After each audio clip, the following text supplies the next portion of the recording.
Today, we do our first post-combine 2026 three-round mock draft. We're going to be talking how we're reacting and trying not to overreact too hard to some incredible combine performance that maybe are reinvigorating some hope for this 2026 rookie class. Stick around for all that and more.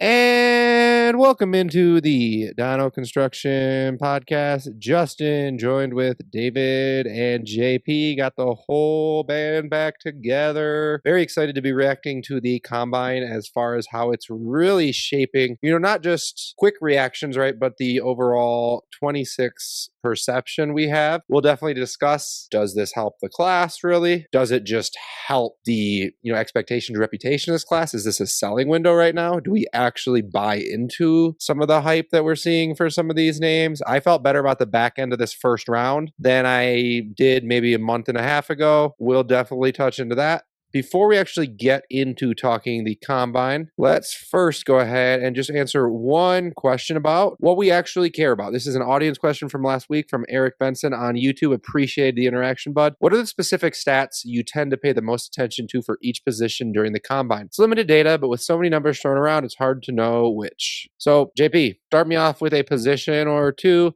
and what you're really looking at. I really value speed score when it comes to both running back and tight end. We've seen that get signal. I've even done some smaller scale studies on the tight end position. I posted about it on X, but yeah, most of the top guys, they're guys that are 70th percentile plus speed scores. And at running back, that's pretty much the case as well. So I want a guy that's going to be a good athlete and for his size also. You run a 4.3, but you're only a 180-pound running back, your speed score is not going to be that great. So I like that it accounts for the weight as well in that. David, any other big things you're looking for as far as combine stats? This is kind of a cop-out, but I'm going to take the low-hanging fruit here. Their measurements, their height and weight. Up until this point, most of these prospects, we're just going off what they're listed at by their school. Some schools embellish a little bit, some schools don't. It's always hard to know. And something to keep in mind too, these guys are trying to get good numbers at tests, so maybe their weight's a little different than you'd expect. Maybe they're a little lighter because they're trying to run fast. Maybe they bulked up because they're only benching. Maybe they're recovering from an injury. But this is still the first consistent weigh in we get for a lot of these guys. Sometimes we find out someone's way smaller than expected, way lighter than expected. Those are the two big red flags that I see. As long as you're big enough, I don't really care. And sometimes being bigger helps, sometimes it doesn't, but we just want to be big enough. Yeah, and I think, of course, another just big statistic, a statistic made by, I want to give a quick shout out here to Math Bomb. We'll put a link in the description. That we really care about is just that relative athletic score. JP, I know you have spoken a lot about a correlation we've seen between tight end RAS and success, and low RAS for tight ends often does not lead to success, even more so. We can almost start to eliminate some people. David, can you go ahead and just briefly give a description to the audience of best of your understanding? Explain it like your 5 RAS score for dummies. Yeah, it's relative athletic score. It's how athletic are you compared to other players at your position. To the best of my understanding is he just does a percentile based on the database he has, and then I don't know if it's just a straight average of all the inputs or not, but it seems pretty close to that. I think it may be slightly weighted in different ways, but just basically you see the number, you got an 8.3 RAS, you're an 83rd percentile athlete at that position. That is 83rd percentile out of the freaks that were invited to the combine. So 83rd percentile of the 1%. So truly impressive stuff when you do see that there. So that being said, we're reacting to the combine, right? We're reacting to measurables. We're reacting to some incredible speed scores and some freak athletes. And are we overreacting? Talk to us in the second round. Perhaps we are, but we're predicting NFL overreactions when we're overreacting, right? At this point, there's still a lot unknown. Typically, the NFL does overreact to these things. So we listen to the NFL and we know what they care about. So that being said, I'm going to go ahead and we're going to start off. It's going to be a 3-round mock draft. Hit that like, hit that subscribe if you have not. David, going to have you picking in the first spot, if I remember correctly, me second, and JP third, just keeping going that way through. Easy one. How often is it that the 101, the guy we're going to be talking about, actually did some real athletic testing, things that we're truly excited about? David, who you taking here? It's no surprise. I am taking Emmett Johnson. No, I'm just kidding. I'm taking Jeremiyah Love, guys. Of course, there's no question. Last week at the Combine just solidified that even more. He did, like you said, we were surprised. He came out and ran his 40, weighed in, and he just killed that 44.36. You love to see that. 6 foot, 212, great size for a running back. I mean, he came in to do a couple things, and he did them very well. We all know who he is as a player on the field. Great production, great efficiency. I mean, I'm starting to see him go near the 1-2 turn in some startup ADP, and if you got him, don't give him away cheap. Yeah, what a situation here. Like, if he goes to the right landing spot, right, we see him go to the Chiefs and what we think that situation is for a good running back, right? Holy smoke. RB1 in Dynasty in some drafts, like, should he be? No. Will he be in on some people's boards? Honestly, yes. Not on ours. I don't think there's any situation, even the Chiefs, where I'd put him above Bijan. But there will be people who do. Truly cherish those 101s where you have them. And if anybody hasn't been paying enough attention, this might be one of your last windows too, just from someone who is real excited about 27 and not 26, for example. So that being said, at the 102, it's a difficult choice. And I'm going to a guy who was not a winner from the Combine. I don't think he was a loser either. And that's just Carnell Tate. So when we're looking at what he did at the Combine, a 4.53, I'm perfectly fine with this. 4.6, and I'm starting to worry a little bit. Like David, I think, is the one who said this in one of our league chats, where he said, if you thought he was a 4.3 or low 4.4s guy as a film analyst, you should not be a film analyst. That's not his game, right? This guy is a tactician. This guy is a big-bodied, he's 6'2", tactician. He is good at separation. He's good at being an incredibly smart player. He has good hands, right? He's just it's like a Buka last year type of guy, right? He's a good wide receiver. He's a round one wide receiver. And at the end of the day, there's a couple other wide receivers I could be taking here for sure. I think the guy JP might take, you can definitely make a case for him over Tate. I listened to, Harmon talking about this wide receiver class, and he just said Tate is the safest wide receiver in here. He might not have the highest ceiling, but he does have an incredibly high ceiling. For me, just pre-knowing anything else, I think that's just the direction I'm going to go, is somebody I know will not miss. I was really hoping to come out here because it's been a while since we've talked the rookies, but to plant my flag as Carnell Tate being the wide receiver 1 in this class. But you beat me to it here, and yeah, I've made that shift a few weeks ago. I think he's the safest, like you said. I think he's going to be the highest drafted wide receiver in this class. And yeah, the speed, I don't care about at all. I mean, 3 of the top 5 dynasty wide receivers are JSN, Puka, Amon-Ra. I think those are all like 4 or 5 guys also. So not worried about that at all. So I think that is a great pick, and I'll be taking him with some 102s for sure. And if our listeners, our subscribers have been listening through the process, I don't think they're going to be surprised who I take here. And that's going to be wide receiver Makai Lemon out of USC, and a guy that I've been very excited about for quite a while. It's just for his size. I mean,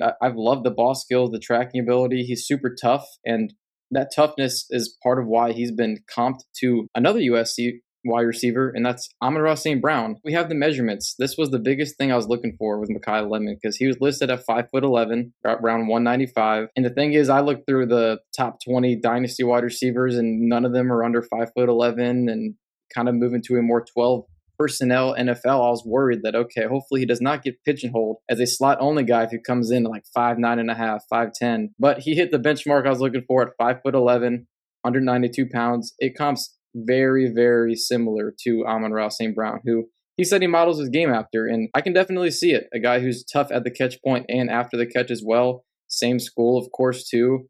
So I just think that sometimes the X wide receivers can be volatile. Makai Lemon being a slot flanker, if he goes to a team and hits the way I think he's going to be a very, very high target player in the NFL. So I'm very excited about him, and at 103, happy to take him. I've heard the Amon-Ra comp a lot. One I heard recently that I really like, going back not too far, but if you don't know who it is, it's going to make me feel really old. JP, I'm sure you do, but listeners out there, I guess some of the younger ones might not. Golden Tate, he didn't retire too long ago, but if you don't remember like what he played like, very similar, very like small guy, but just tough as can be, always gave you everything, great with the ball in his hands. He could go up and get it for his size too, kind of like Lemon. So I thought that was an interesting comp, and I kind of like that one. As for my pick, you guys left me in a tough spot. Do I go positional value? Do I go with my draft crush for the last 16 months or 18 months, however long it's been? I just got to go with the process. I'm going to take Fernando Mendoza, Indiana quarterback. It's a super flex draft. This guy's going to go 101. We've got Brock Bowers there. We've got Ashton Jeanty there. We've got Clint Kubiak coming in. We think he's a great young offensive mind. They have $85 million or so in cap space, and I haven't looked at their books or anything. I imagine they could create more if they needed to. They won't need to, but they've got money to spend. Hopefully they can upgrade that. Maybe they can add another weapon or two. Maybe they draft one of Mendoza's teammates in the second round. I think that'd be pretty nice. I feel like he's probably not a tier 1 upside kind of guy, but I think he's a long-term starter. I think in that system, if they can put the right pieces around him, he could be a high-end starter. I really don't mind taking 2 through 5 in any order that you have, but I think I lean Mendoza at 102 even. It's just team dependent. I could go wide receiver, but default at, I'm just going to lean quarterback. He didn't really test, but he measured in. He's 6'4", 236. I would have guessed he was thinner than 236. I was kind of surprised by that number, but at 6'4", 230 is not like super built. 6'4" is pretty tall. I'm just going to throw out a couple names, David, but when I think white QB, I think Kirk Cousins, Jared Goff, I think Derek Carr. Where do you put him on like this type of spectrum of decent NFL quarterback? What's the ceiling for fantasy? What do you think is kind of the probable sort of outcome, the high-end outcome? Kind of walk us through a little bit. I mean, are you asking me if he's athletic at all, or is he going to have a rushing floor? Is that what you're just trying to get around to there? I mean, from what I'm seeing and hearing, like I think it's going to be a pretty minimal rushing floor. Every quarterback will get a little bit, but you get a little bit. 11 career touchdowns, almost 1,000 career rushing yards, and that's taking out sack yardage. I mean, you're not going to design run plays for him, but he'll get some scrambles. He might be able to sneak in a couple times for a few touchdowns in the season. I think maybe a couple points on average from rushing per game at most. But like I said, I don't think tier 1 quarterback is really in his likely range of outcomes. But is tier 2, or does he kind of? Yeah, sure. I think the tier 2, tier 3 kind of in that range is most likely lot to live for a few years. All right. Just wanted to kind of get you there. I kind of view him as like a tier 3 type of guy. Very likely. I think he'd have to do a lot to get a tier 2, but tier two I shouldn't have said was likely, but I think tier 2 is very possible. All right. Don't dislike that pick. I like that. As of now, it makes me feel like the 105 is a very easy pick still. Although I've heard people talk, I've heard people say that there's other wide receivers in the same tier or as this guy, like the guy I'm going to take here, Jordyn Tyson. He is not in a tier of his own, according to, or in this same tier even, according to even a Harmon. I've heard him say like he has him in the same, pretty similar to a guy that's about to go in the next couple picks. I still believe in, that 101 before the season. He was the wide receiver 1 before the season, right? It kind of reminds me a little bit of what we saw last year with Luther Burden, where there's a guy who we really like as a prospect. He has a down year. We're just really, really fading it. But I do think the NFL is going to still be taking this guy in the first round. I don't think he's going to fall like Burden did in the second, personally. To me, it's just a no-brainer type of value. Did we see anything from him? We saw decent size, right? We saw, 6'2", 200 pounds. We saw some strength, right? That 26 bench presses. Wow. I mean, that's up there. Didn't run. So I don't think he hurt himself at all by not running. I think anybody in the NFL that views him as a round 1 draft pick is going to take him there. So I think it's just kind of a no-brainer at this point to still take him until the draft, and then I will reevaluate. After Makai Lemon's interviews, which reportedly were bad, and Carnell Tate's spooky 4.5 40-yard dash, yeah, Tyson might have won out of those top 3 wide receivers, not competing, honestly. But yeah, I think he's going to be a top 15 pick, and at this point, I'm going to take him at 105 too, so I think it's a great pick. And at 106, I'm going to take Kenyon Sadiq, one of the biggest winners of the Combine. And in our 1.75 tight end premium format, I do think there's a scenario where he is maybe 105. Let's say he goes to the Chiefs at 9. I think there's a good chance he might be 105 in our drafts. I love that idea. Please make that happen. Yeah, I mean, I would love to see it. I just was actually looking up right before my pick here. What's the status of Travis Kelce? And I guess a decision is supposed to be coming this week about if he's going to retire or not. But they could still take Sadiq even if Kelce came back for one more year. But the thing with Kenyon Sadiq is, he's a little bit smaller, 6'3", 241 pounds. I think for fantasy purposes, that's fine, especially with how heavy 12 personnel teams are now. He's going to be that Y move tight end. The combine, like, wow, we knew he was going to be a freaky athlete, but 100th percentile speed score, 100th percentile burst score, broke the 40-yard dash record for tight ends. And I was looking at the list, and we got Vernon Davis. He just barely edged out Vernon Davis, which Vernon Davis had 10 pounds on. So that, wow. I mean, we say Sadiq's a freak athlete. Vernon Davis with 10 extra pounds doing like the same stuff. It's really interesting.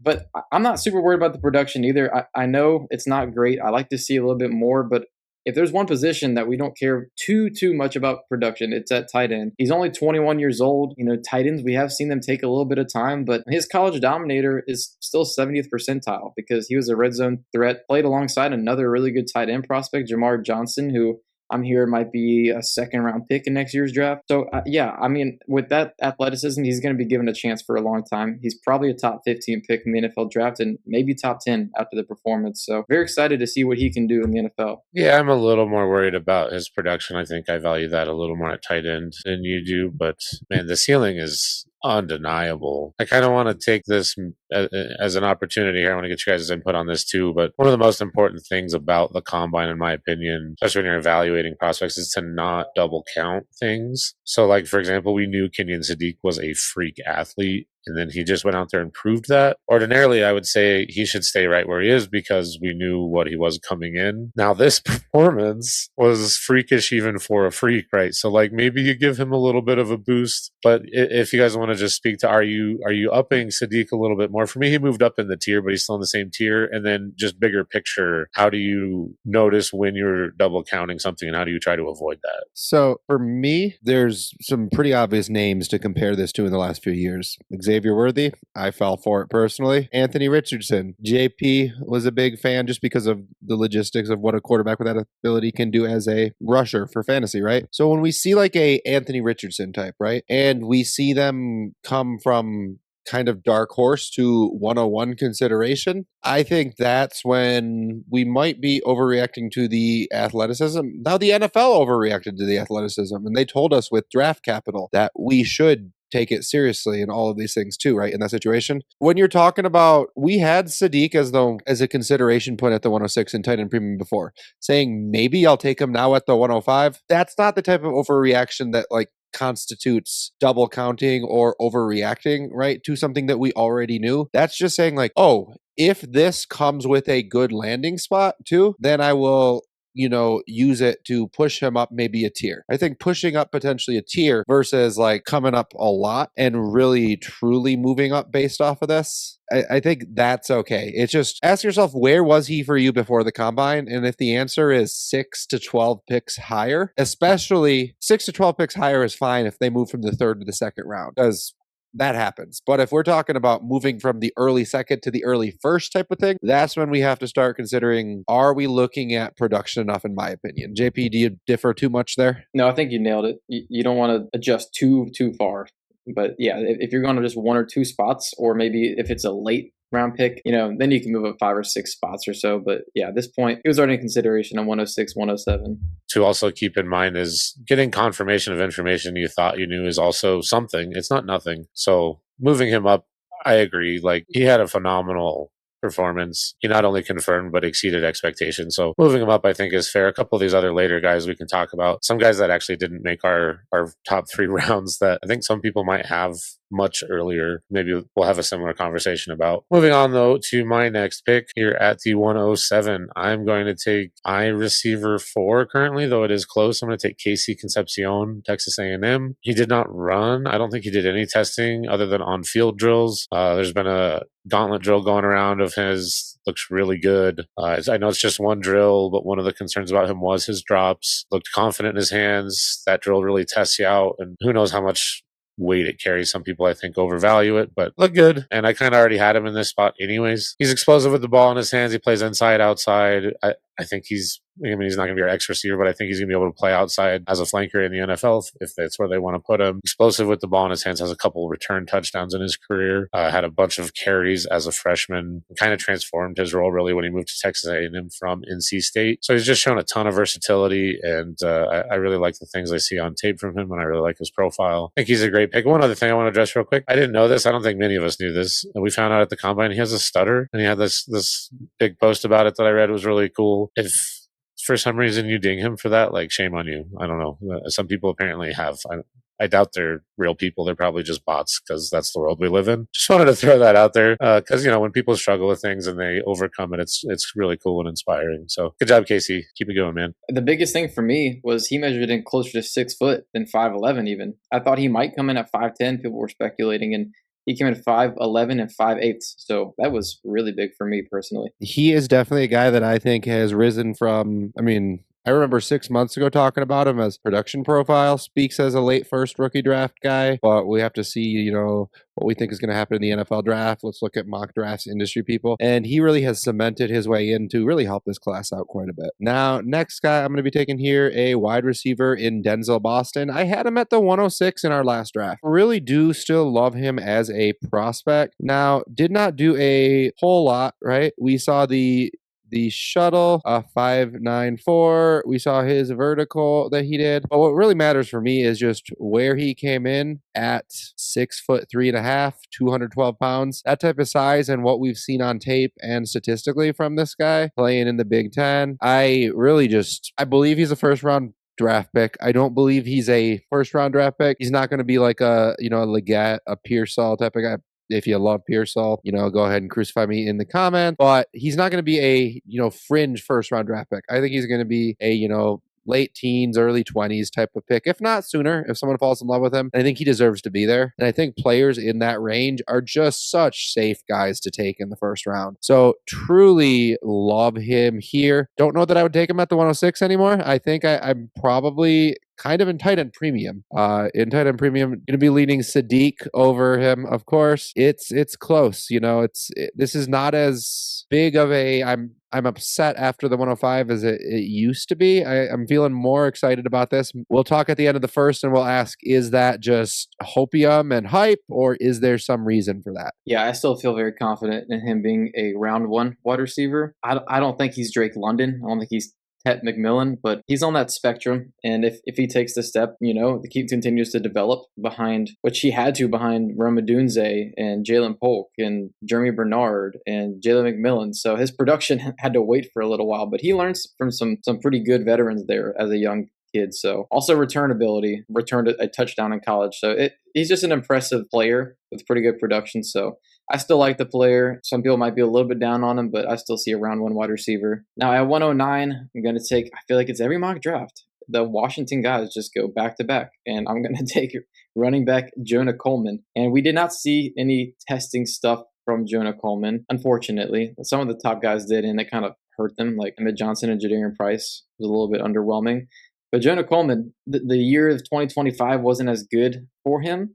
But if I'm just looking at his career numbers, I just think he is definitely the RB2 with 0.31 missed tackles forced per attempt. With this season, it was 0.22. The 10-yard plus runs per attempt have come down. The yards after contact came down. So I think it was injury-based for him. If he did not have this injury-based season, I'd probably feel a little bit more confident in him. But I think it's fair to kind of wave it off a little bit, especially because this season really was not that bad, even if it was an injury season.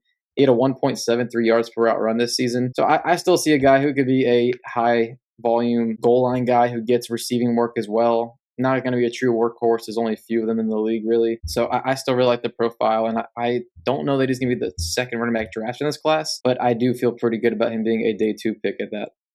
Yeah, I think he's probably still my RB2 until the NFL gives me a reason not to have him there. It was kind of a disappointing season. He did have a little injury midway through, but it was disappointing before that. That's not really a fair excuse. But you look at the career, and the efficiency metrics are still really darn good. He's a little smaller, but he's thick. I think he's got a shot to be a 3-down back. I don't know if that's for sure what's going to happen, because there's not many like full workhorses, but I think he can do everything enough that I think he's going to have a nice role in the NFL. Maybe he's not an elite prospect by any means, but I think he's worthy of a late first, and maybe we're discrediting the RB2 in this class a little more than we should. I'm going to take probably player that moved the second most for me. That's Omar Cooper, Indiana wide receiver. Since our last mock, he had already started to rise a bit for me throughout this process. Wasn't even like an elite combine, but it was pretty darn good. Had a really good 40 time, pretty decent vertical, over 6 foot, almost 200 pounds, good hand size and everything. Certainly nothing to knock him there, just more confidence. One of the biggest things that happened for me is he's number 19 overall in Daniel Jeremiah's top 50. I know DJ's not like the end all be all here, but he's pretty plugged in. He's an expert. If this guy's going top 20, I'm getting him at 110 in this draft. We're worried about this class. I'm getting a top 20 player overall at the 110 still. I feel pretty darn good about that. So, I hope he gets a really good landing spot somewhere where they're going to be able to utilize his athleticism to get him the ball and get him some layups, get some easy stuff for us, and then he'll break a few and potentially become a pretty high-end wide receiver. Yeah, he definitely has the physical capabilities to be a phenomenal NFL player. Just, I think it might be a little scheme dependent, and how he's used will definitely dictate some of his success. I don't think I'll feel good about him in every single landing spot, but hopefully he gets a good one. I'm going to be taking Eli Stowers, tight end out of Vanderbilt. To be honest with you, I was considering him over Boston in our group chat. Not actually like I'm going to take him over Boston at this point or anything, but just like that was the first pick for me, right? And I'm not taking him over Sadiq, probably, unless the landing spot in NFL draft capital. Stowers would have to be a round 1 tight end with a landing spot that I just fall in love with to consider taking him over Sadiq, who will be a round 1 tight end. I'm not predicting that happening, but a round 2 Stowers, I love what he did. And what did he do yesterday? Holy smoke. There was a time where Sadiq set some records. 1 minute later, Stowers broke those records. Of course, he didn't run faster than him, but the explosiveness, the jumping, that is elite. And for tight end, the 4.5 140 is elite, right? He's smaller, right? 6'3", a little over 6'3.5", just under 240 pounds, right? He's smaller for a tight end. We're going to have to see, what spot he goes to. If it's a team that expects him to block, those are skills he's going to have to develop to be an every down player. But if someone is looking at him as a slot tight end, type of guy, I think he's a better fit for that from an athletic standpoint than like the Dalton Kincaid we saw to the Bills, right? I think he's a little bit better version of a slot only tight end type of guy. Not really the blocker from what I'm hearing, but someone I really want to get as much of as I can. And I really hope he doesn't rise much above this point, because I think even at this point, taking him over the guy JP is going to take is a little irresponsible. Admit that. And David even admitted that the guy JP is about to take,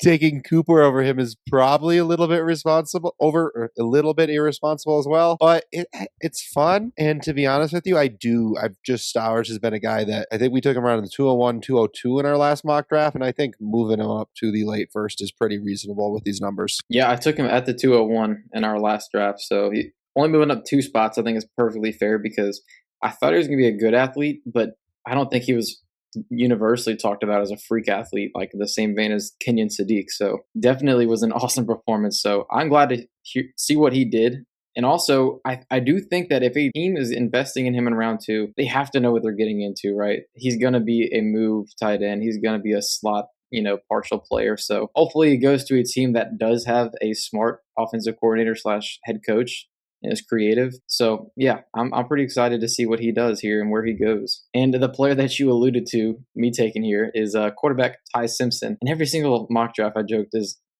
he just falls to me and I have to take him. And he fell even further this time after some awesome performances at the combine. But there's been some new information just about him in general and the stuff that he was going through. And it came out that he had gastritis in the middle of this year, and he lost some weight. He got down to 190 pounds. And he also came out of the season with a cracked rib as well. And the whole thing with Ty Simpson was through the first 9 games of the season, he had some of the best film in all of college, and then it just kind of fell off. So I wonder how much of that is the injury. The run game, was very, very bad at the end of the year as well. So all of the offense was on his plate while he's injured as a first-year starter, and it just kind of crumbled. So I think the fact that he played so well as a first-year starter, he's making tight window throws.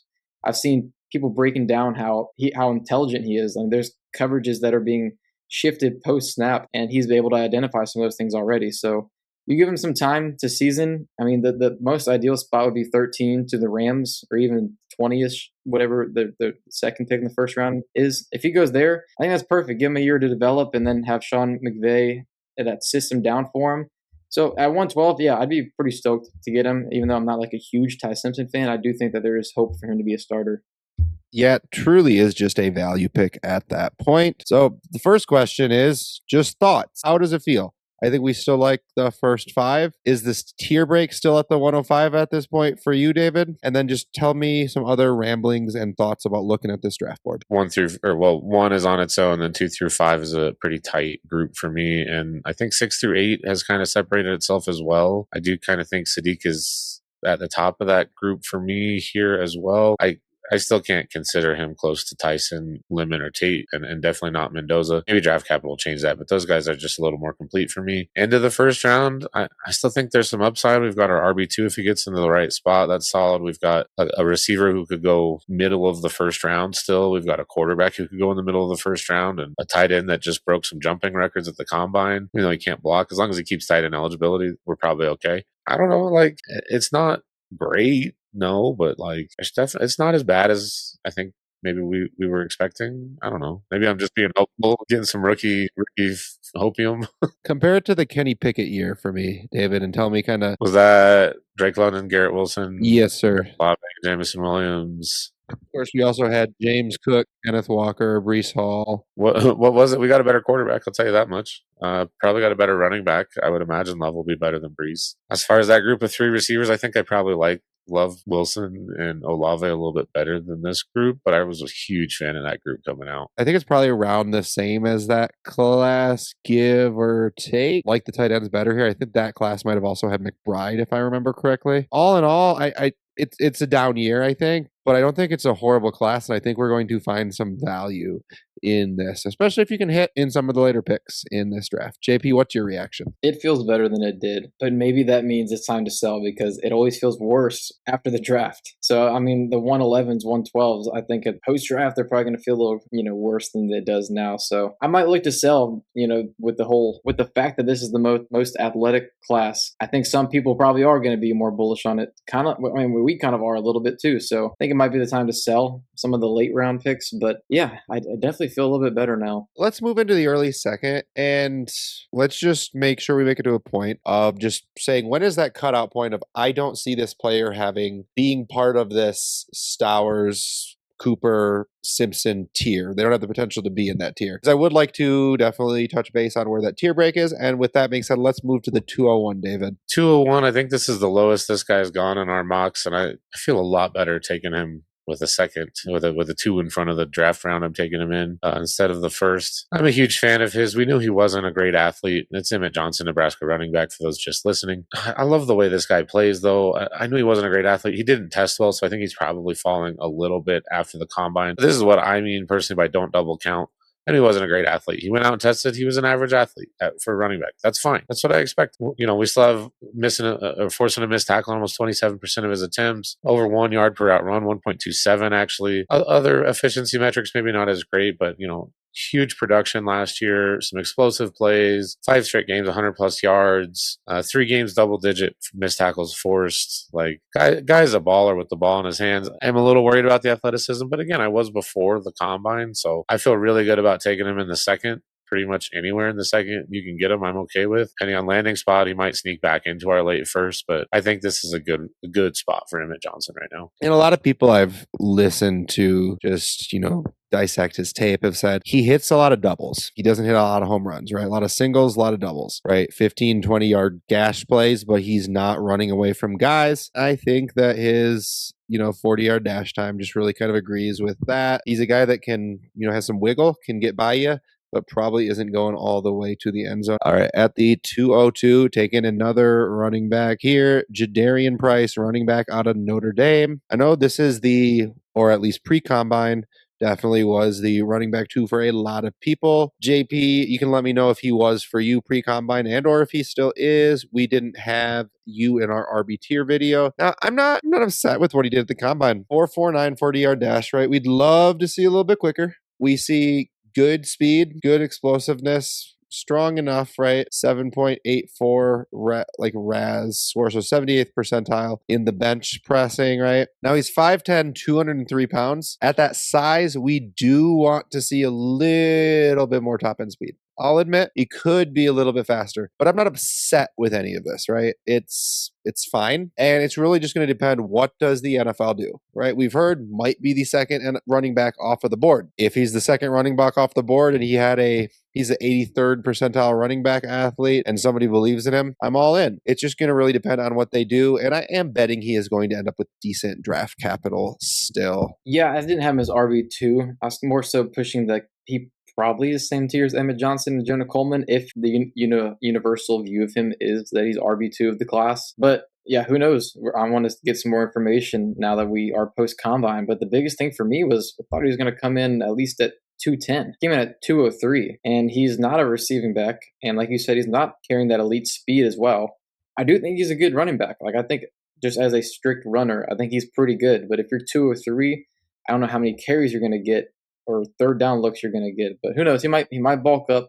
He might still remain RB2.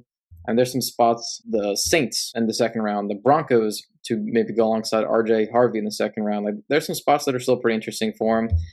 So I think this is the kind of the cutoff point, right? It's either 202 or 201, where I don't see these guys in the same tier. I think Jadarian Price, he could go either way.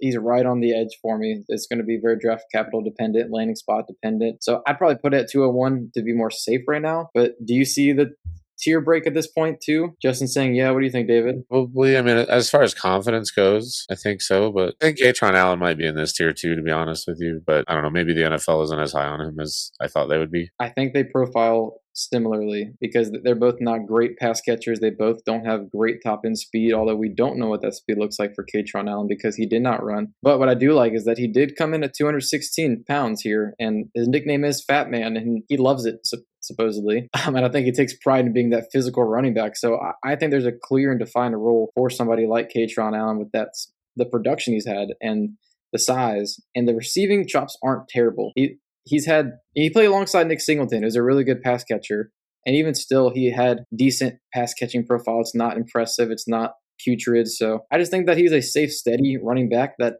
even if he's never going to be a starter, I think he's a nice backup running back that you're going to want to carry. And he could be that David Montgomery to a speed receiving back as well. Like I said for Jadarian Price, maybe Kaytron Allen in Denver. I think I'd love to see that personally. I think he complements perfectly to RJ Harvey, just a running back like that. But I think for like best ball or maybe a flex bench running back, I think he's kind of on that line right now. Compliment to RJ Harvey would be a nice spot for him, something like that. I think he'd be an early down guy. Now, Singleton is a good receiving back. That's one of the things he does well, which, you can argue about the rest of it, but I think he's shown that one. So maybe they just didn't need to ask Kaytron to do it.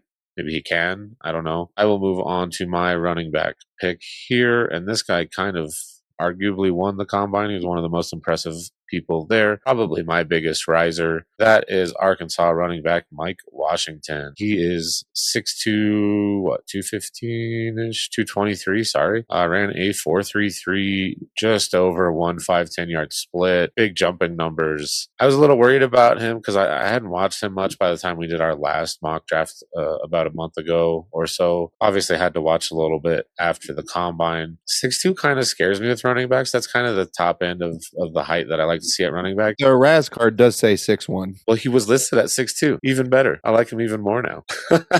Believe it or not. Sorry, I've been moving this week, so I just overlooked that. But that's great. He looks fun. Over 1,000 yards at Arkansas, over 6 yards per carry.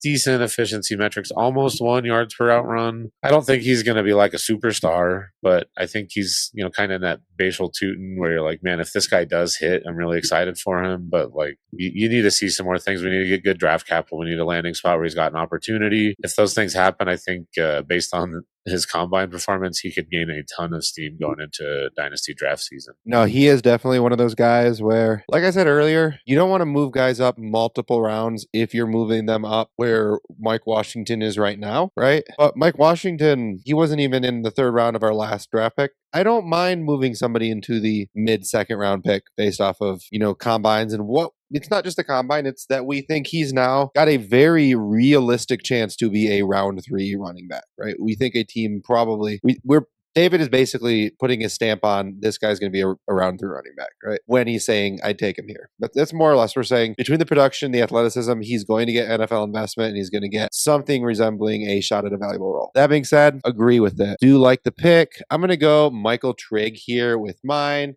Wish I would have seen him do something. Now, he's about the same size as Sadiq, right? About the same size as Stowers, right? Between 6'3" and 6'4", right around 240 pounds. Would have loved to see him run. Would have loved to see any of the stuff from him because he is a little bit small. Trigg did great things from an air yard perspective at Baylor. And just in a tight end premium league at this point, I'm out of guys that I think are round one wide receivers. So I'm pretty much taking bets on guys that I think are round 2 or 3 tight ends or running backs at this point in the second round. This is where it starts to get a little murky, a little ugly for me. I know there's some other guys I could be taking, some guys you guys are going to take you might prefer over Trigg here, but just process-wise, tight end, just the direction that I'm going to be going here. Yeah, at least we knew that he was a long player, but the wingspan officially coming in and the arm length. So Sadiq had 31.5-inch arms. Stowers had 32.5. Right here, Michael Trigg, 34.34.25. He's got super long arms and he's got big hands. So I liked to see that personally, even though we didn't see anything else. But the hand size is 91st percentile and the arm length, the wingspan is 100th percentile, actually, is what I'm seeing. Wow. But, I mean, he's also a great missed tackles force player. I like to see that with the athleticism, the size. So there's a lot of upside. I think he's probably the highest upside player. I mean, Mike Washington is in the consideration. He's one of the highest upside players in the second round here. I don't think the floor is that high either. It's just kind of a boom bust type of pick here. Now, talking about somebody that did do some things at the combine is going to be a wide receiver of Alabama, Germie Bernard. And he was kind of a mid to late second round pick for me before. Now, I don't think his combine was eye-popping. He just was hitting marks just a little bit better than what I saw in pretty much every regard. His RAS being over 9 was not something I expected. The height, he was listed around 6'1", 200-ish. But he came in a little bit heavier, came in a little over 6'1", and the 40 time, I thought that he was going to be like a 4.5 type of guy, but for him to hit 4.48, it's just checking a lot of boxes for me. And he also came in with nearly 10-inch hands as well, which he has really, really good hands. I saw tweets saying he's like the all-hands team of this class because he's just very reliable in that respect. The one thing for him is just yards per route run below 2 on the career. Don't love to see that. He's had a very interesting journey. At Michigan State as a freshman, he played behind Jaden Reed and Kenyon Coleman. He actually had a decent freshman year with things considered. And then at Washington, he played on that same team as Denzel Boston and Jalen Polk and Jalen McMillan and Roma Dunze. And I think he was like the 3rd or 4th most productive player on that team because McMillan missed some time. Transferring over to Alabama, he's a high character guy. He's got a great feel for zone, great hands. He just strikes me as a guy who's going to stick around the league as a wide receiver 2 for an NFL team for a long time, maybe a wide receiver 3. But I think that he's just a darn good wide receiver. And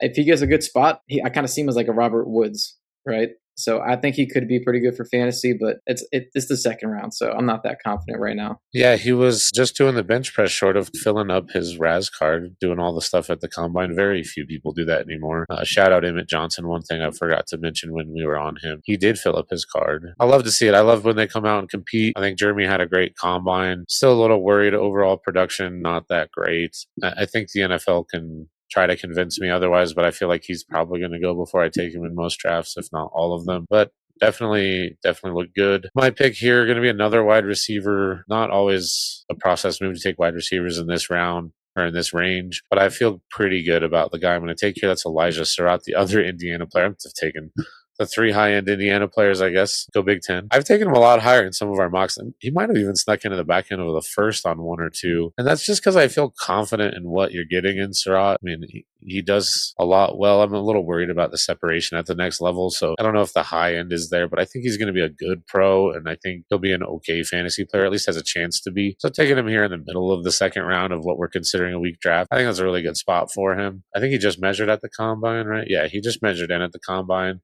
over 6'2", 210, 10-inch hands. Love to see that for a receiver. He does show strong hands too, so that's not a surprise. So yeah, I think Sarratt has got a chance to go top 50, getting him here in the second round. The guy, if he goes somewhere, he's going to get opportunity. I think that's a very good pick here. Especially love that pick if, as you mentioned, he gets snagged early second by the Raiders or potentially third round by the Raiders. Who knows where he's going to be going? I think a lot of people project him in the second. So would love to see that college connection rekindled. That being said, I'm going to be going a slightly different direction here from the wide receivers. You guys are going to be going with another running back out of Penn State, Nick Singleton. Would have loved to have seen him. This was his time to shine, right? We expected him to do great things at the combine. He got injured at the Senior Bowl, did not really perform. He weighed in. Now, 6 foot, 220 pounds, right? Also a thick boy. Both them Penn State boys are. We'll see what he does at his pro day. But at the end of the situation, right, we're just going to have to hope that NFL teams trust the athleticism from their eye tests, what they are able to see from, tracking data of speed on the field with pads, which by all accounts should matter more. Now, of course, the production had a down year. That's definitely why he's going in the late second here, as opposed to a guy that I think at the beginning of the season, before the season, we were considering him as a, probable late first. So definitely a drop off, but I'm happy to stop the slide and just bet on an NFL team loving the athleticism here. You've got the high upside guys, Michael Trigg and Nick Singleton. These guys are just swinging for the fences, which in the second round of your drafts, I don't think that's a bad idea. I mean, I do think that there's at least a role for him as a pass catcher because of the size and the ability is just pretty rare overall. So yeah, I like the pick here. 208 at 209. I'm going to go with tight end Max Klare. I thought that there was a chance he might be tight end 2 of this class in the NFL draft, not in fantasy drafts necessarily, but I think Stowers has kind of surpassed him now with the combine performance. I'm slightly less bullish on Max Klare. We did at least get some measurements for him. I was curious about what the weight would be because he was rumored to be in the 230s in his Purdue days before transferring to Ohio State. But he came in over 240 pounds at 246. It makes me feel good about him being a tight end that can be on the field for most of the snaps. And he's just always been lauded. I wish we saw him test because he's lauded as an athletic, loose-limbed, speed guy that's able to run routes with a good agility. And, we didn't get to see that, unfortunately, so I can't talk too much about it. But everybody that watches film just says he's an athletic, fluid kind of tight end. So hoping that he's able to that's able to come to fruition for him in the NFL. And I think the Ohio State time was great for him because he was not a great blocker at Purdue, but he's even talked about how they really, really instilled into him that he needs to be a blocker, and he gained weight and he really improved there a lot. So I'm pretty bullish on him being a potential full-time tight end in that regard, but I don't think that the upside is super high compared to these other tight ends. He was a lot of people's tight end one coming into the season. A little disappointing production-wise, but I think you kind of alluded to the reason why Ohio State needs their tight ends to block. That's first and foremost for the way that they run their offense. He came in a little lighter, so they had to put on weight. Took a little bit of time to get him where they needed to be able to be productive in the run game, which that's just how Ohio State does things. That's always how they've treated their tight ends, which I was a little surprised Max Klare decided to go there because traditionally tight ends don't really produce there. And that's what happened. You get a little bigger, a little stronger at Ohio State. You still have the Purdue production to lean on. I could see a world where he's a highly productive tight end in the NFL. Just wish we would have seen a little more production at Ohio State. For me, I'm going to take another guy who looked pretty darn good last week at the Combine. Running back for Wake Forest, Demond Claiborne. Elite level like Mike Washington was, but here we are taking him 6 picks later. A little bit small for Demond Claiborne, 5'10", $188. Hope he can put on a few pounds before he starts playing. But in today's NFL, I think that's big enough to be an efficiency back. He's not going to be the main guy. He's not going to get a ton of carries per game, but he's got game-breaking explosiveness. So you get him enough touches, especially in like best ball or deeper leagues where you need a guy on your flex. You got like 3 wide receivers, 3 flex, something. You need some guys to hit some home runs, and sometimes they miss. He's going to be that kind of guy, in my opinion. So certainly league dependent. I could see taking him a little higher, a little bit lower. Love to bet on high-end upside and explosiveness at this point in the draft, and that 4.37 was really impressive. This just in. He fast. Can't blame you for taking a fast running back in the late second. Love that pick. This is normally my tight end and running back range, not a wide receiver range. I'm going to be going Skyler Bell, wide receiver out of UConn. RAS score is phenomenal. 4.4 speed, which I wasn't counting on. 6 foot 192, elite explosiveness. He had elite composite speed grade and decent sized hands here too. So he is one of 2 guys in yards per route run that came out this year that were north of 3. It is him and it is Makai Lemon. So, and he is just a point. And this is just in 2025 yards per route run. He's just 0.01s ahead of Lemon there. You love to see the combination of the productiveness and the athleticism. Now, of course, the productiveness, I've heard, everything on that, is it gimmicky? Is it, some stuff that they are creating opportunities for him? Everyone gets some of that in the college. So I'm not really, going to knock too much on seeing some of that. But I do think he has the ability to actually run real routes. And we saw over 3 yards per route run against man and zone as well, which is truly incredible. So I'm going to wait and see what the NFL does with this guy. If he's a 3rd round wide receiver, that's a player I normally avoid. He is going to be the exception to the rule for me, in that I'm usually avoiding 3rd round wide receivers because where they'll go in a rookie draft is higher than I want to. He's a guy that I will personally probably be making as an exception to that rule, and I think might be one of my guys when we do that later on this offseason. Yeah, I love to see that he came in just a little bit bigger and much more athletic with huge hands and very productive, although it was at a smaller school. Very, very interesting prospect. So I loved to see what he did at the combine. Another player that had an awesome combine is running back, formerly wide receiver, Adam Randall. He had one of the most impressive combines. If it wasn't for Mike Washington stealing the show, Adam Randall would be right in the mix as one of the most impressive, because he came in at 232 pounds, right, one of the biggest running backs there, and ran a 4.50. He had a vertical jump of 37-inch, which at that size is very, very good as well. And you can see the RAS card for any of the viewers. Everything he did was very, very impressive, except for the shuttle there, unfortunately. But a 9.49 RAS at running back, which I care about athleticism at running back. I care about receiving as a running back, which he was a highly, highly recruited wide receiver coming out of high school. Kind of the story with him is in 2022, as a true freshman, he tore his ACL in the spring. He recovered incredibly fast. He came back in 169 days, and I can't imagine he was 100%, and you're a freshman trying to play wide receiver, and it didn't really catch on the following season, unfortunately. But a lot of people I'm listening to say that as the season progressed, he got better with the running back stuff, with following his blocks. And I just think he can be that mismatch new Tyrone Tracy, Tony Pollard, these guys who are former wide receivers, Antonio Gibson.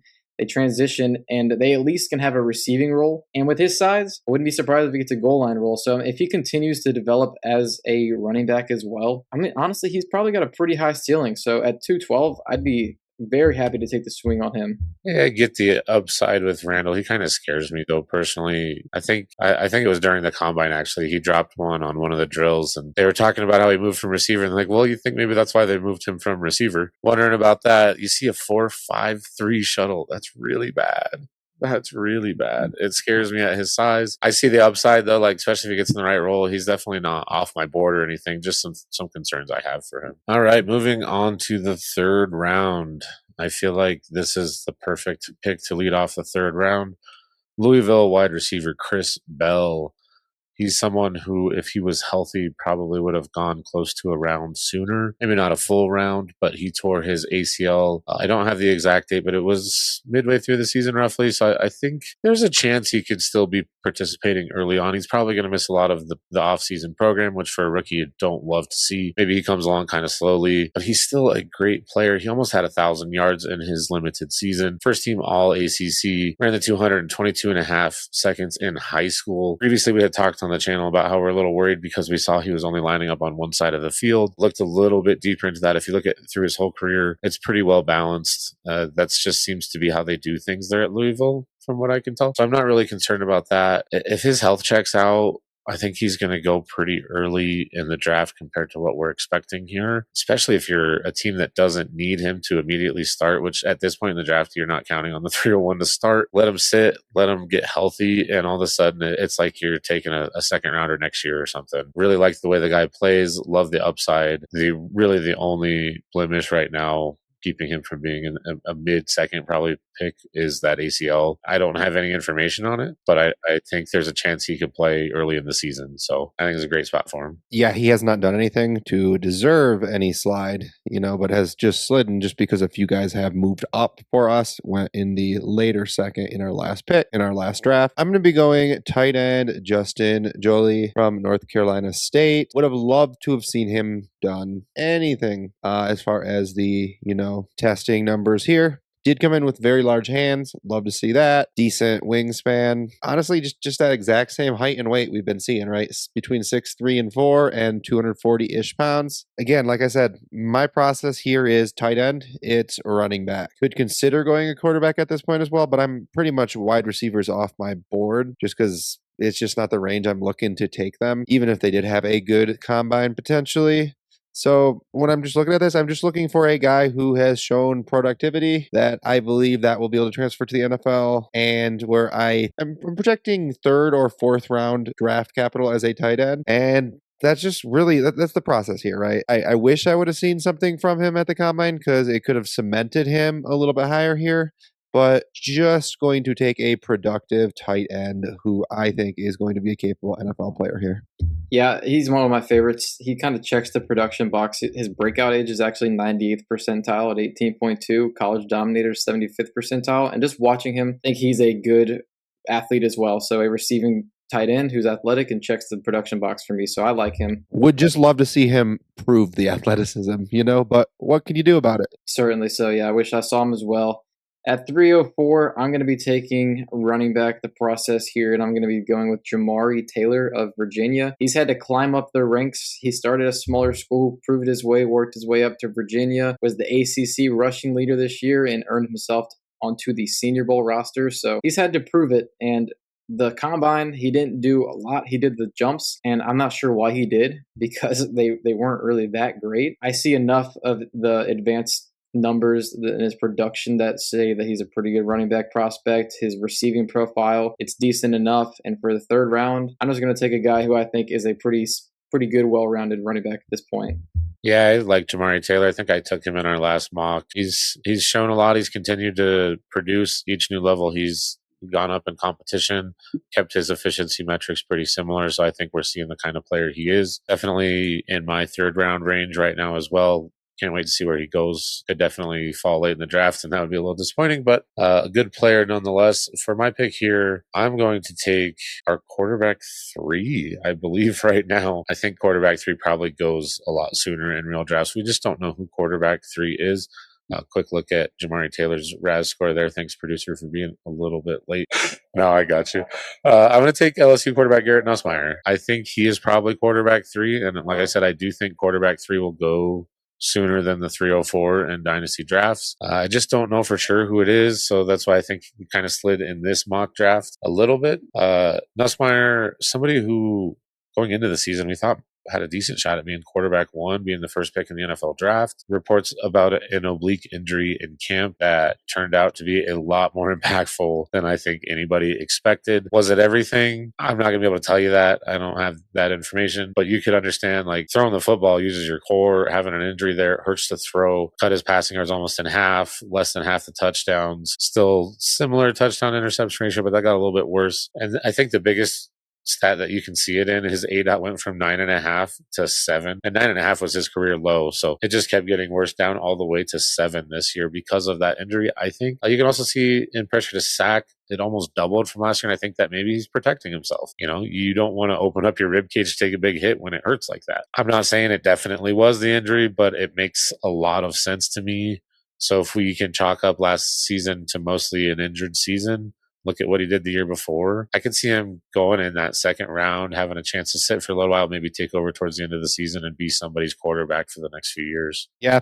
Could he be Shuck? Who knows? Probably not quite the running athleticism, right? But definitely has that. Or could he be Will Levis? Like if he's going in that second round type of quarterback, has a lot of very wide range of outcomes. Certainly worth a pick at this point. I'm going to be going with another running back, Seth McGowan, running back out of Kentucky. Now, he did phenomenally. His RAS score, 9.43, so 94th percentile athlete, 99th percentile explosiveness, right? His 40-yard dash 4.49, that's okay. But at 223 pounds at 6 foot, that's where that 4.49 hits differently, right? Is when they're a bowling ball doing that. And the shuttle, again, we're looking at a shuttle number that is pretty comparable to Adam Randall's there too. A little bit less agility, but I think McGowan is lower to the ground, 6 foot 223 versus 6'3", I think it was 230-ish. So it's just that center of gravity where I mind a little bit less, having a little bit less of that agility. Elephant in the room is, of course, the time he spent in jail. There was a felony larceny charge in 2021, armed robbery incident where marijuana, cash, jewelry, etc. was stolen. I'm just going to listen to what the NFL says on this one. If you want this guy off your draft board because you have some problem with this, he was a child. He was 18, 19 right now. That was in 2021. And, now that has him as a little bit, I think he's going to be a little bit older of a prospect, just naturally, intrinsically at this point, because of the fact that started in 2021 is 2025, right? If he gets NFL draft capital, matter of factly, like this is something that happened when he was a kid. I don't think it should play very much into the evaluation prospect. And he had a pretty decent college career in the years that he played, right? His statistics they're decent. 12 touchdowns this year, 4.4 yards per carry, and just the athlete that he is, I think he's going to get a chance. Yeah, he was pretty highly touted after his freshman year before that happened, and then we've seen the athleticism. So taking the swing at this point in the draft, I don't mind it. Now, my pick here, I'm going to be taking a swing at wide receiver, and it's going to be Malachi Fields of Notre Dame. And I think I got to talk about him. I'm not the highest Malachi Fields guy. I'm really not. But, Daniel Jeremiah, he's super plugged in. His most recent mock draft, which was pre-combine, had him in the first round to the Bills at 26 overall. I think after the combine, he's probably not first round, but I still see a scenario where he's top 40, top 50. And I think that there's going to be people that really, really like him. And my big thing is, right now, I think third round is perfectly acceptable. He might go in the second round after the draft. I'm still probably not going to want to take him there, but there is some upside there. If you're playing best ball formats, I think he fits that well because I think he can uncover downfield, and he's a very big physical player. At this point, I'm just going to take the swing based off market sentiment, not my personal evaluation. Yeah, I think at this point in the third, taking a guy who is getting talked about as a potential top half of the second round kind of guy, you do a lot worse. Sub 7 3-cone is pretty good, especially at his size. The 4.61 wasn't great. I do worry about his ability to separate, and I think the numbers back that up. But, we're throwing darts here. And on that note, I'm going to throw a dart at maybe the other receiver. People are sitting here thinking, man, this guy really hasn't gone yet. Zachariah Branch from Georgia, someone who we're not really high on as a group. He's got a chance to go in the first round of the NFL draft. That would obviously make us change things a bit. Look, he's 5'8", $177. That's not very good. We've seen guys smaller succeed. We've seen guys around that size succeed. It's definitely not going to write him off completely because of that, especially when you look at the rest of this athletic profile. 20 reps at his size, pretty good, man. We expected the good speed. We expected the good jumping. He showed that. Now, here's the issues with Zachariah Branch. His ADOT last year was 3.6. 3.6. That's the average depth of target. 3 points, less than 4 yards beyond the line of scrimmage. In fact, almost 55% of his total targets this year came behind the line of scrimmage. Those kind of targets, it's not easy to use those to project into the NFL. I'm not saying they're useless. I'm not saying that's not just how he was used, whatever, but it really shrinks the sample size of usable reps from last year to project this player. And I'm just worried about what his role is going to be. If he goes in the first round, I guess, I got to change. He's not going to go at 307. We can agree on that. But I'm just worried about him. This is the kind of profile I don't love.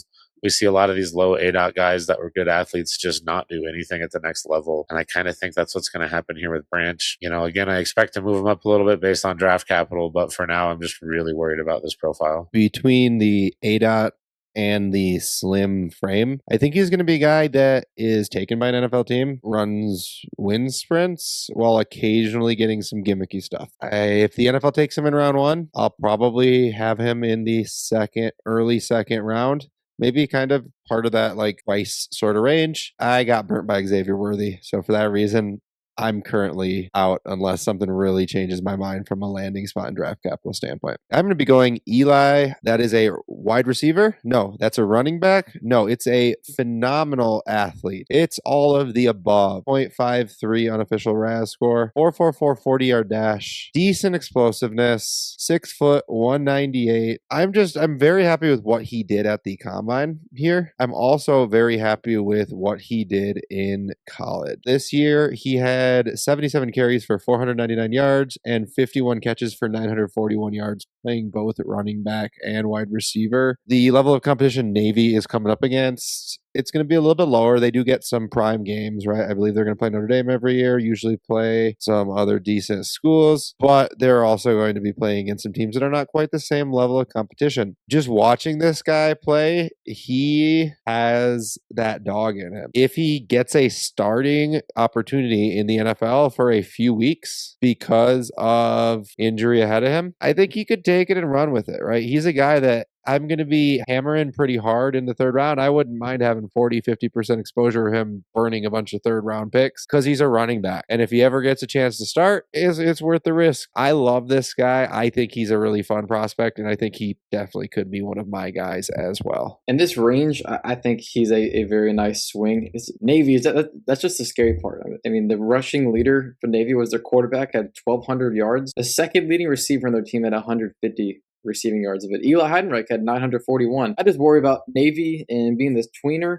But I mean, at this point in the draft, I think it's a very good swing, especially because if he's playing running back, we like those swings in the third round of our rookie drafts. So at 309, I'm going to be going a tight end. That is another one that I really like. I'm just a big fan of this tight end class overall. But that is Tanner Koziol of Houston. And the tight end, the combine performance, I was not sure how it was going to go. Look at this.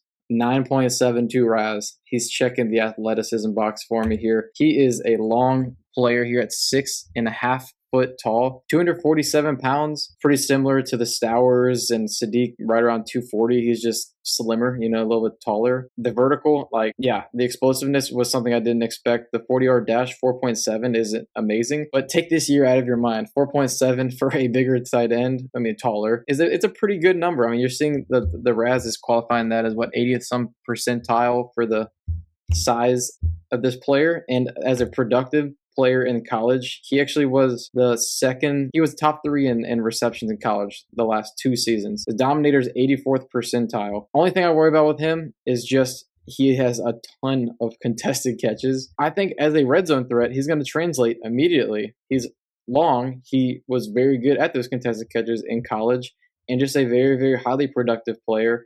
So I'm interested to see where he's going in the draft. I don't have a good beat on it. I'm thinking maybe around 3 or 4. But if he does surprise, I would love to see that. And at this point, like Justin said, running back and tight end, that's the way to go. Interesting prospect. It's a really deep tight end class, as you said. And especially when we're talking 175 tight end premium, these guys are definitely rosterable, especially if they're touchdown to, if they're getting a starting role, even if they're touchdown dependent, you can start these guys in your flexes in a pinch. That's fine. So definitely love the depth in this tight end class. My last pick, I was a little bit torn on who to take because there was someone who tore the combine up in this post-combine mock draft. I kind of wanted to take him, but I still think he's much more of a 4th round guy. We'll talk about him in a minute. There's a running back who I recently found that I want to talk about here. A little disclaimer, I'm still adding some players to this spreadsheet, but we're looking back to every drafted running back from 2018 through 2025 and then this year's class. What if I were to tell you that the player who has the highest career missed tackles forced per attempt is in this class and he has not yet been drafted? What if I were to tell you that is 8% higher than second place and he has a decent sample size, almost 500 career carries? That player is Terion Stewart of Virginia Tech. I think this is also kind of interesting for a post-combine thing. He was not invited. Sad day. He's almost 47% missed tackles forced per attempt. Second place, Javonte Williams at 38%. In fact, if you look at players with missed tackles forced attempt, over 30%. Again, he's at 47% roughly. Over 30%.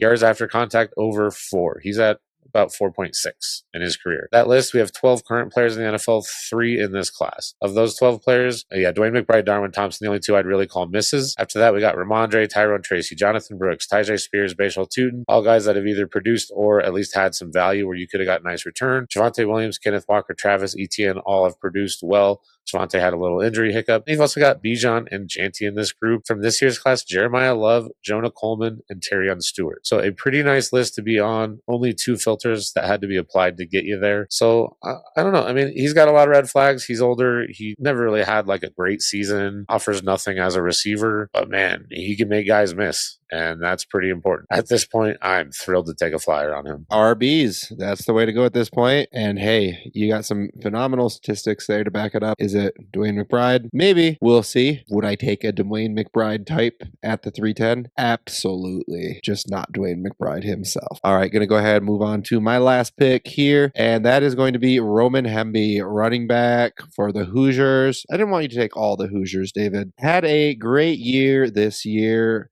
1,120 yards. Love to see it. Before his time with the Hoosiers, had played at Maryland previously. He had 1 year of college production. He is also going to be a 5th-year senior, so he's going to be a little bit older, but at this point, like in the era that we're seeing of NIL money, etc., I'm less worried about age. Of course, you love to see younger, but he had a productive year here. I expect him to go in the 4th round, 5th round. Honestly, that's just the type of guy that I'm targeting here is a running back. I like their college production well enough. I think NFL teams are going to take some interest in him. He also has a little bit of a passing down chops. 165 yards was his lowest actual passing receiving yard mark with the Hoosiers this year. Before that was a 40, 38, and 33 reception guy the 3 years previous to that. I just like him well enough. Honestly, will the name be the same at the 311 after the draft? Just depends on if he gets the draft capital. Would have loved to see him do something at the combine. Did not really do much, but 6 foot, 207. It's a decent size for a guy that can get a pretty full enough workload. So happy to take him here. Yep, it's a good process, and he's got a good receiving profile. So it's exactly the type of guy I like to take at this range. So I think that's a great pick. I'm going to take a guy with a little bit of upside here, and that's going to be quarterback Drew Aller of Penn State. The thing is he got injured this year after being expected to be a 1st-round pick. Before the injury, it wasn't going that great. I don't know what was going on at Penn State, but things just crumbled there. But Drew Aller, when you just look at him, he's kind of the quintessential prototypical quarterback. He has the size, the arm, the mobility, and he was good in college. Never great. Never great, but he was good in college. He's got a lot of great marks, and we now saw him healthy at the combine throwing, which I think was important for NFL teams to get eyes on him because he hasn't really been in the news cycle. But I've been seeing some hype for him after having some good deep balls. I mean, he never had good receivers at Penn State ever. He had tight ends, but he never had wide receivers to push the ball downfield to, and I feel like that was a better suited play style for him was to push the ball because he had the arm. Anyways, I just think it's an interesting thing to see where he goes and how he's viewed amongst the NFL community. He could be a day 2 guy because he does have the tools. Will Levis was discussed, he not just discussed, he was discussed in the 1st round, but he went in the 2nd round largely because of the tools. So interested to see where Aller falls in the draft and what the landing spot is, because I think in the 3rd round, I'll be happy to take a shot on him. It was great to see Aller participate, healthy enough to participate. I think that's the main takeaway for me there. You're a little bit worried about the injury. His career was up and down for sure, but just glad he could come out and show he's healthy and get a fair shot at this offseason. That does wrap up our 3-round mock, but a few guys I just want to shout out real quick, and I don't know if you guys have anybody else you want to add, but I made the graphics, so I got to add these Raz cards in. First one, Antonio Williams, wide receiver out of Clemson. He's a slot guy for sure. Spent most of last year injured. Unfortunately, that did cause his draft stock to fall quite a bit. Could see it rebound if he gets a nice landing spot. He's definitely put on some good tape in college. Next guy, different receiver. Also a receiver though, Chris Brazzell out of Tennessee. A lot of people very high on this guy. We shy away from Tennessee wide receivers, as do a lot of people, but not too many people in the world are 6'4", 200 pounds, run a sub 440. So I could see him having a ton of upside. Just a little bit worried about how he plays. And the last guy, he's the guy I referred to earlier that I wanted to take with my last pick just to give him a shout out. Probably more of a 4th round guy though. That's Jeff Caldwell. Look at that 10, Raz. said they didn't make too many guys that were 6'4", sub 4'4". This guy's 6'5", almost sub 4'3". Just ridiculous. 42-inch for 11-foot broad, sub 1.5, 10-yard split at that size is just absolutely insane. Didn't have much production last year at Cincinnati, sadly. Had some production earlier at a small school. There's not many people that have this profile. It could cause him to get drafted basically any point day 2 on. I think he'll probably go day 3. I think he'll probably be a 4th-round pick in dynasty drafts. But we couldn't do a post-combine mock draft and not at least put this profile on the screen. Shout out Eric McAllister. He was an early 3rd-round pick for me in our last draft. Just don't know where the draft capital is going to be. I want to see that. What a fun draft. We will go ahead and we will put all the players, rather than read them, they will be in the episode description for you. After going through this, I think probably my synopsis is kind of what JP said. In a rough sense, I feel like I probably feel a little bit better about the class I did before the combine, and that probably means I shouldn't, and I should take the opportunity to sell at the points I was uncomfortable at before. Not forced to sell it, not sell low, but just if the ability to actually move my 111 for a solid win now piece is more available than it was a month ago. The guys that we might have said, like an AJ Brown type, a Josh Jacobs type, that we were okay with that a month ago, now it might be more available, and now we shouldn't be holding on. We should just let the news make the deal more available. Kind of my process change here. Anything much to add to that, guys? Otherwise, this is one of our longest recordings we've had in a while. I think we've said plenty of words here. Alrighty, well, thank you for joining us for another episode of the Dino Construction Podcast. We hope you found this as helpful for you as it was for us. Please make sure to like and subscribe wherever you listen or view. And from all of us here at the Dino Construction Podcast, until next time.